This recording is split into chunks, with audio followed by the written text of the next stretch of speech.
नमस्कार मंडळी. विधानसभेच्या उपसभापती पदाच्या निवडणुका झाल्या, अगदी बिनविरोध झाल्या. मात्र त्याच्या मागे एक नाट्य रंगलं होतं, पक्षांतराचं नाट्य.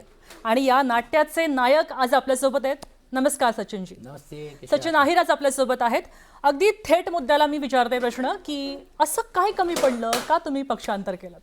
हे काय असते, एकतर मुळामध्ये मी ज्यावेळी 2019ला ही ज्यावेळी भूमिका आपण घेतली होती आणि त्यावेळी पण देखील BJP आणि शिवसेना ही एकत्र होती, एक संघ होती, या विचारानेच आपण केलं. अर्थात त्यानंतर साहेबांनी जो निर्णय घेतला, एक पक्षाचा एक कार्यकर्ता म्हणून घेऊन आपण ती जबाबदारी पार पाडण्याची भूमिका घेतली. मला असं वाटतं की एक ज्यावेळी एक स्टेज येतो की तुम्ही स्टॅगर्ड होऊन जाता. मी 2014 साली मी मंत्री राहिलो, त्यानंतर काळानंतर एवढ्या वर्ष जो गॅप पडला प्रशासकीय याच्यामध्ये घेऊन, आणि मग मला ज्यावेळी ही एक संधी ज्यावेळी धावून आली त्यावेळी मी निर्णय घेतला की आपल्याला ह्याचा विचार केला पाहिजे. म्हणजे फक्त संधीसाठी नाही, अर्थात जसं म्हटल्याप्रमाणे की त्यामागची भूमिका अशी होती की माझा जो संघर्ष काळ आहे, जे फार कमी लोकांना माहिती आहे की 99च्या अगोदरचं झालेलं आहे, आणि ती संघर्षाची जी गाथा जर आपण बघितलं तर माझ्या मागे जो वर्ग आहे, मग तो कामगाराचा वर्ग आहे, जसं उदाहरण द्यायचं असेल बेस्टचा संप झाला, त्याच्या कामगारांचे प्रश्न आहेत, आणि सामाजिक चळवळीतून जे उभे केलेले मी राज्यभरातली जी लोकं होती त्यांचेही प्रश्न अनेक वेळा प्रशासकीय ह्याच्यामधून ते सुटत नव्हते. आणि म्हणून मला असं वाटलं की ज्यावेळी शिंदेसाहेबांनी माझ्यासमोर हा प्रस्ताव ठेवला की आम्ही हा विचार करू, तर मला असं वाटलं की हे बहुमान माझ्यासारख्या कार्यकर्त्याला मिळतं आहे. अर्थात ते मिळत असताना पक्षाने जी जबाबदारी दिली ती प्रामाणिकपणे शेवटपर्यंत मांडण्याचं काम मी केलं. आणि तुम्ही बघितलं असेल की विधान परिषदमध्ये असेल, पुणे जिल्ह्याचा संपर्क प्रमुख या नात्याने एक आमदार निवडून देण्याच्या बाबतीत असेल, 6 जिल्हा परिषद पंचायत समिती असेल, किंवा पुणे महानगरपालिका पिंपरी चिंचवडमध्ये मला जी जबाबदारी आहे, आणि अगदीच जास्त म्हणजे म्हणायला झालं तर मुंबईमध्ये ज्या भागामध्ये लोकसभेचे खासदार संजय पाटील असतील, अरविंद सावंतसाहेब असतील, अनिल देसाईजी असतील, आणि वरळी विधानसभेमध्ये आदित्यजी असतील, आणि महानगरपालिकेमध्ये नगरसेवक निवडून आणण्याची भूमिका आपण घेतली. बरं, आता ह्या सगळ्यांमध्ये प्रश्न असा पडतो की तुम्ही एकनाथ शिंदे ज्यावेळी गेले तेव्हा तुम्ही गेला नाही, तुम्ही आत्ता गेला. तुमचा विश्वास बसत नाही का शिवसेना पुन्हा सत्तेत येईल उद्धव ठाकरेंची? नाही, एक मला सत्तेवर येईल की नाही हा नंतरचा भाग आहे, पण जो रिवायवल करून घेऊन आपण जे लोकांच्यापर्यंत पोचलं पाहिजे, किंवा तो त्यांचा जो संघर्ष म्हणून घेऊन आपण ते केलेलं पाहिजे कार्यकर्त्यांच्या माध्यमातून, त्यात नक्कीच ही कमतरता आहे असं कोण नकारता येणार नाही. म्हणजे हे स्पष्टच बोलायला हरकत नाही. अर्थात त्या तुलनेतून ज्यावेळी आपण एकनाथ शिंदेंकडे बघतो तर त्यावेळी त्यांची कामाची व्याप्ती, काम करण्याची जिद्द, आता ते आज ॲडमिट झाले का, कारण तो 24/7 ज्याला आपण म्हणतो काम करण्याची क्षमता, मग श्रीकांतची कार्यकर्त्यांबरोबर जाऊन इंटरॅक्शन म्हणा, हे म्हणा, ती कंपेअर अपील केली ते होईल. आणि एक लक्षात आपण सर्वांनी घ्यायला पाहिजे की अनेक वेळा ही टीका ज्यावेळी होते, पण आम्ही देखील राष्ट्रवादीतून ज्यावेळी शिवसेनेत आलो, मी असेल, संजय पाटीलजी असतील, किंवा अनेक संजय देशमुख असतील खासदार म्हणून घेऊन, वाकचोरेजी असतील, असे अनेक लोक जे आहेत, हे इतर पक्षातून आल्यानंतर त्यावेळी काहीतरी आमच्यामध्ये आहे म्हणून बघूनच तुम्ही पक्षात भूमिका घेतली. आणि ज्याला आपण पॉलिटिकल फ्युचर म्हणतो बघा, कारण एक लक्षात आपण सर्वांनी घ्यायला पाहिजे, तुम्ही जसं म्हटल्याप्रमाणे की तुम्ही संधी बघून आलात का, मग असं होईल संधी साधू, मग तुम्ही स्वार्थ आहे का, स्वार्थ. पण आमच्या मागे ठाकरे अण्णाव नाही आहे, आमच्या मागे पवार अण्णाव नाही आहे, आमच्या मागे इतर जे मोठे नेते त्यांचं नाव नाही आहे. आम्ही लेगेसी घेऊन काम करणारे लोक नाही आहोत, आम्ही परिश्रम करून कार्यकर्ते म्हणून करून इथपर्यंत आलेलो आहोत. आणि ज्यावेळी आमच्यासारखी लोक हा विचार करतात की आता हे पॉलिटिकल फ्युचर जर आपल्याला सस्टेन करायची आणि आपल्या पुढच्या पिढीला एक लेगेसी द्यायची, तर लेम लेगेसी द्यायची की आपण वाद जायचं, म्हणून तो निर्णय आम्ही आमच्या दृष्टिकोनातून घेण्याचं काम केलेलं. कारण शेवटी ज्यावेळी हजारो लोक तुमच्यावरती डिपेंड राहतात, आपण त्यांना देऊ शकत नाही, करू शकत नाही.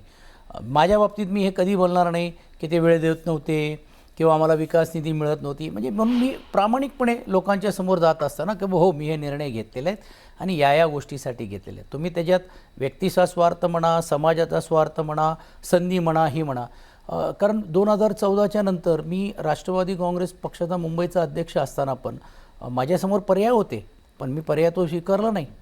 मी नंतर मला 4-5 वर्ष लागले हा निर्णय घ्यायला. 2019ला ज्यावेळी आदित्यसारखाचा एक उभरता चेहरा, ठाकरे कुटुंबातला व्यक्ती मैदानात उतरतो, त्याला साथ द्यायची का त्याला विरोध करायचा, हा एक माझ्यासमोर प्रश्न होता.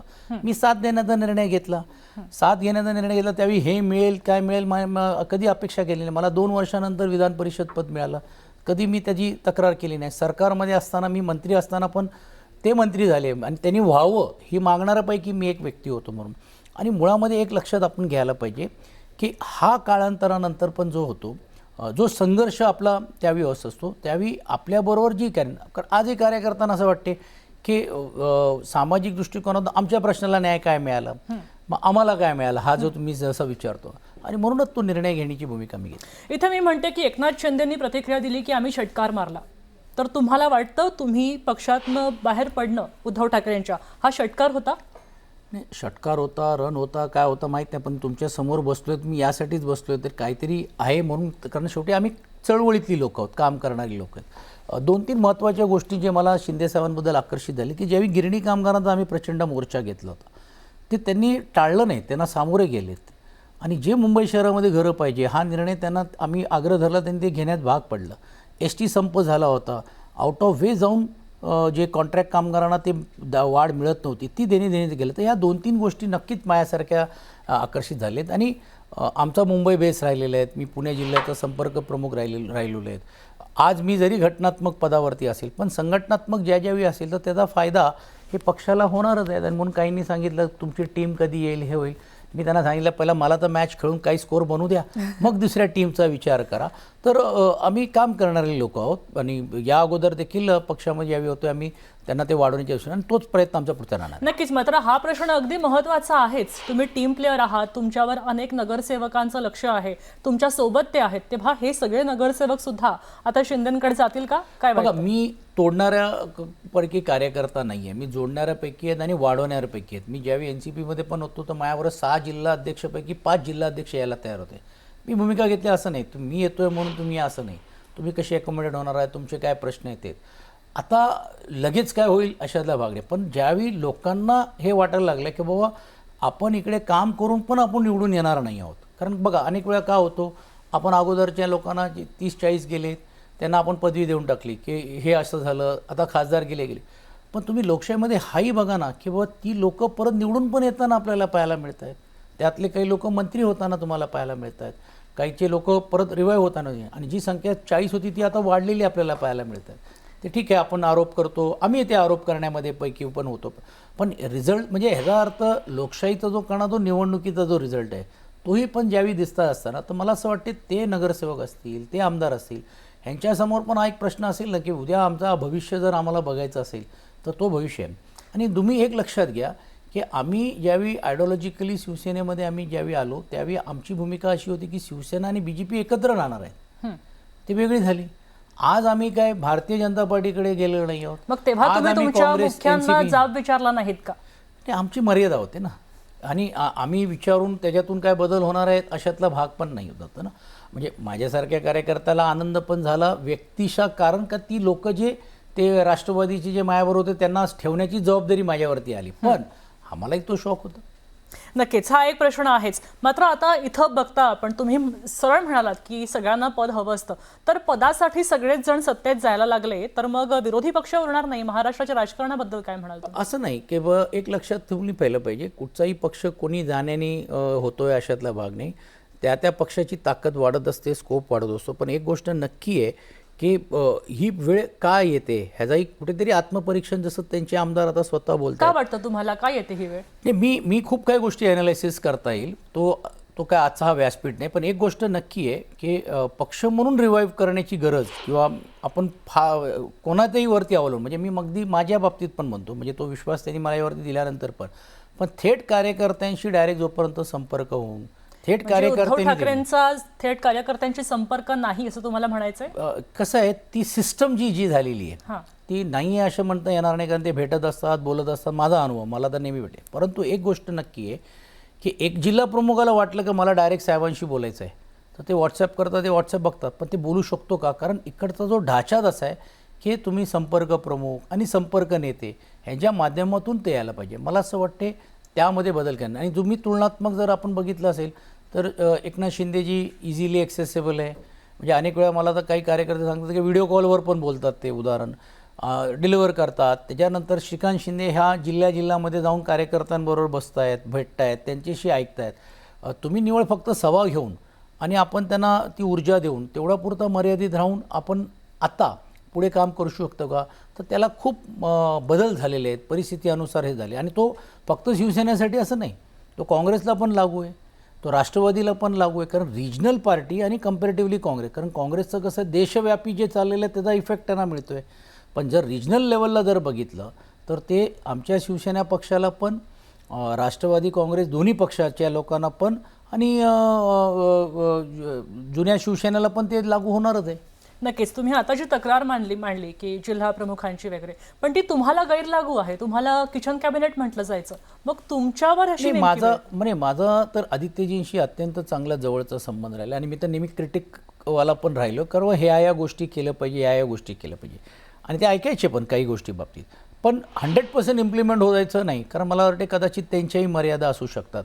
पण अजूनही काही वेळ गेलेली नाही आहे, त्याने तो केलं पाहिजे. पण ते करत असताना आपण कम्पॅरेटिव्हली कोणाच्या बरोबर तुलना आपण करतोय, म्हणजे त्यांना तुम्ही टीका करा, आरोप करा, हे करा, पण त्यांचं काम दिसतोय ते दिसतोय, ते राईट असेल की रॉंग असेल, त्याला तुम्ही कसं काउंटर करणार, तर हा एक पर्याय आहे. नक्कीच. आपण आता आदित्यचा तुम्ही विषय काढलेला आहे, मी पुन्हा वरळीमध्ये येते. तुम्ही आता नाहीत तेव्हा आदित्यच्या अडचणी वाढू शकतात का आदित्य ठाकरे? बघा, एक लक्षात घ्यायला पाहिजे, मी गल्लीचं राजकारण करायला आलो नाही, मी राज्याचं राजकारण करायला आलो एक. आणि दुसरी गोष्ट, ते पहिल्यापासूनच होतं, म्हणून तर आम्ही ही वरळी त्यांच्या हातामध्ये दिली. आणि देण्याचं काम त्यामागे होतं की अनेक जी विकास कामं रखडली आहेत ती त्याला गतीही मिळाली, म्हणजे त्याला साथ आम्ही देण्याचं काम केलं. जसं बिर्डी चाळीचं रिडेव्हलपमेंट झालं, अनेक झोपडपट्ट्याच्या बांधकाम झाले, जुन्या चाळीचे पण झाले. पण अनेक ज्या प्रशासकीय याच्यामुळे किंवा हे अडले, ती पुढे नेण्याचं काम, दायित्व माझ्यासारख्या कार्यकर्त्याला करावं लागेल. कारण ज्यावेळी तुम्ही राज्याचा विचार करता तर राज्यामध्ये वरळी पण आहे. पण अनेक वेळा काय होतो की वरळी आमचा बालेकिल्ला आहे, वरळीवरती आम्हीच येऊ. मग मी पण वरळीतूनच निवडून आलो होतो ना याच्या अगोदर, मी काय बाहेरून निवडून नाही आलो होतो. याच वरळीच्या बालेकिल्ल्यामध्ये राष्ट्रवादी काँग्रेस आणि NCPच्या मी निवडून आलो होतो. मिलिंद देवरासारखे कॅन्डिडेट जे लोकसभेचे खासदार होते, पण नेहमी ते माझ्यावरती अवलंबून राहायचे. त्यांचा डायरेक्ट कधी थेट वरळीशी कार्यकर्ते आणि बाकीच्या बरोबर संबंध असायचा, पण डायरेक्ट संबंध यायचा. तरी एवढी आघाडी आपली कशी झाली? कारण भौगोलिक परिस्थिती ही वरळीची बदलते. हाय राईज बिल्डिंग्स मोठे आलेले आहेत, तो एक एरिया वाढतोय आणि या पुढच्या 3-4-5 वर्षामध्ये तो अजून वाढणार आहे. तर असं कोणीतरी सांगितलं की वरळीवरती 7-12वरती आमचंच नाव लिहिलेलं आहे, तर तसं होत नाही, हे वरळीकर ठरवतील. पण फक्त सहानुभूतीने तुम्ही लोकांसमोर जाऊ शकता का, तसं परिस्थिती राहिली नाही. कारण लोकांना आता रिझल्ट पाहिजे. कारण आम्ही ज्यावेळी सत्तेत आलो किंवा यायच्या अगोदर आम्ही लोकांना सांगायचं की तुम्हाला मंत्रालय द्यायची गरज नाही, मंत्रालय आम्ही तुमच्याकडे घेऊन येऊ. ती 1.5-2 वर्षामध्ये ठीक आहे, कोविडची परिस्थिती असेल नसेल, पण 100% तो डिलिव्हरन्स झाला अशातला भाग नाही.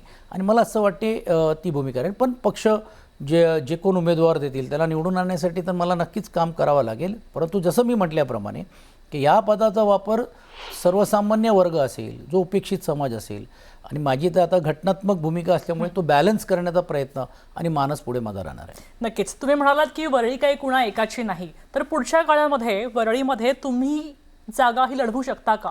ऑब्व्हियसली पक्ष म्हणून तर लढणारच आहे. ते मी लढीन, दुसरा कोण लढेल का कोण उमेदवार आहे, तो पक्षाचा निर्णय. आणि तशी कुठचीही चर्चा अशी झालेली नाही आहे. आणि अनेक वेळा काय होतो की वरळीमध्येच काय करण्यासाठी या गोष्टी केलेल्या आहेत. पण तुम्ही बघा की आमच्यासारखेचा वापर संघटना म्हणून घेऊन पुणे जिल्ह्याला झाला, तिकडे आम्ही रिझल्ट दिलं. अनेक समाजाची जी लोकं जी किंवा आहेत आज वाशिमला आहेत किंवा संभाजीनगरला आहे, नांदेडला आहेत, नाशिकला हे आहेत. तर मला असं वाटते पक्ष म्हणून घेऊन ते महत्त्वाचं जे वाढवणं आहेत. अर्थात मला मर्यादा आहे काय घटनात्मक पद असल्यानंतर, पण असं असलं तरी देखील शेवटी पक्षला जिकडे इकडे गरज लागेल तिकडे आम्ही आहोत. नक्कीच. आपण पाहतो खरं तर भाजपचा कोणी चेहरा प्रॉमिनंट वरळीमध्ये नाही. जर पक्षाने आदेश दिले तर आदित्यच्या विरुद्ध तुम्ही लढणार का? नाही, बघा, पक्षाचा आदेश आला किंवा पक्षाने जर भूमिका घेतली तर ते काही बोलू शकत नाही. पण पक्षाला मलाही विचारावं लागेल ना, शेवटी माझी इच्छा पाहिजे, माझी तुम्ही होकार पाहिजे. देणार की नकार देणार? नाही, बघा, आज जसं मी म्हटल्याप्रमाणे मी असं कुठचाही विचार केलेला नाही. पण एक गोष्ट नक्की आहे की या वरळीतला आमच्या पक्षाचा उमेदवार निवडून आणण्यासाठी तर मला तर कसोटी करावीच लागेल आणि ते निवडून आम्ही आणणारच. म्हणजे तुम्ही अर्थात आदित्यच्या विरुद्ध लढायला तयार आहात पुढच्या काळामध्ये? उमेदवारी म्हणून लढायचं का पक्ष म्हणून लढायचं तो पक्षाचा अधिकार आहे. म्हणून मी अजून वारंवार यासाठी स्पष्ट करतो, कारण अनेक वेळा काय होतो की वरळीला तुम्ही यांच्यासमोर उभे केलेले आहेत, हे केलेली, ती काय अशी गल्लीतली लढाई लढण्यासाठी आम्ही इकडे आलेले नाही आहोत. आम्हाला राज्यामध्ये नेतृत्व करायचं आहे, राज्याचे प्रश्न घेऊन करायचे आहे. तर संकुचित परत मला त्याच वरळीपुरता मर्यादित न ठेवता वरळीकरांचे विषय सोडवावेच लागतील. पण दक्षिण मुंबई असेल, पूर्ण मुंबई शहरातले असेल, कारण मी राज्याचा गृहनिर्माण मंत्री राहिलो आहे, मी उद्योग मंत्री राहिलो आहे, पर्यावरण राहिलेलं आहे, परिवहन 7-8 खात्याचा जो माझा दांडगा अनुभव आहे, त्यातून पक्षाची भूमिका असेल किंवा समाजामध्ये त्यांचे प्रश्न सोडवण्यासाठी घ्या. नक्कीच. आता तुम्ही एका घटनात्मक पदावर आहात आणि नवीन नवीन प्रवेश केलेला आहे, तर तुमची पुढची वाटचाल कशी असेल? नक्की माझ्यावरती जबाबदारी म्हणजे हेडमास्टरची झालेली आहे, पण एक गोष्ट आहे की सर्वांना समान न्याय देण्यासाठी, म्हणजे माझ्या वेगवेगळ्या चष्म्यातून बघून चालणार नाही. आणि गेल्या 2-3 दिवस जेव्हापासून माझी निवड झालेली आहे, सर्व लोकांना न्याय देण्याचा प्रयत्न आपण करतो. आणि म्हणून तुम्ही बघितलं असेल की परवाची एक लक्षवेधी शेतकऱ्यांच्या प्रश्नावरती निनोचा जो येणारा जो त्यामुळे जे पावसाची जी वाढलेली मुदत जी आहे त्यामुळे 1 तास लक्षवेधी चालली, नाही तर शक्यतो लक्षवेधी 20-30 मिनटं चालत नाही आहे. पण सभापती असेल, मी असेल, आम्ही निर्णय घेतला की या प्रश्नाला न्याय द्यायचा असेल तर त्याची चर्चा व्हायला पाहिजे, सकारात्मक दोन्ही बाजूला चर्चा व्हायला पाहिजे आणि त्यातून जनतेला जे अपेक्षित आहे तो उत्तर सरकारकडनं यायला पाहिजे. ते येत नसेल तर त्याचे कारणं काय हे पण लोकांसमोर जायला पाहिजे. तर मला असं वाटते मी 1999 सालापासून 3री टर्म आहे, माझी 4थी टर्म आहे.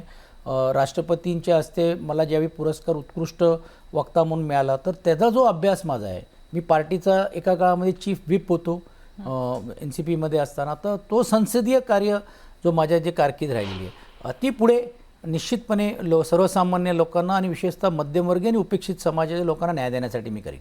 नक्कीच. आज आपण पाहतो तर वरळी खरं तर मधला भाग आहे मुंबईचा आणि वरळीच्या आजूबाजूला पाणी साचतं, नालेसफाईची कामं अजूनही अपूर्ण आहेत, आरोप होत आहेत, अनेक अपघात होत आहेत.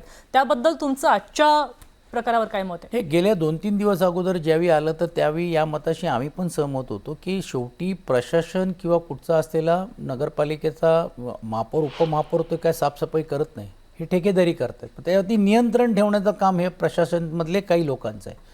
आणि म्हणून या सतर्क राहून हे जे जसं आपण प्रायर मॉन्सून म्हणतो, मिड ऑफ मॉन्सून म्हणतो आणि आफ्टर मॉन्सून म्हणतो, हे काम झालं आहे की नाही झालेलं आहे ह्या गोष्टी व्हायलाच पाहिजे. पण तुम्ही आज बघितलं असेल की त्या तुलनेतून जशी कंटिन्यूस पाऊस झाल्यानंतर जी मुंबई जी पूर्ण स्तब्ध झाली होती ती तरी दिसत नाही. म्हणून तर तुम्ही आज इकडे आपण स्टुडिओमध्ये इंटरव्ह्यू घेताना पाहायला मिळाल्या. पण नक्कीच एक जागरूक नागरिक आहे ना त्यांनी, कारण शेवटी ज्यावेळी घटनात्मक पदावरती मी असतो तरी देखील मी मुंबईतला नागरिक आहे, मुंबईतला एक मतदार आहे.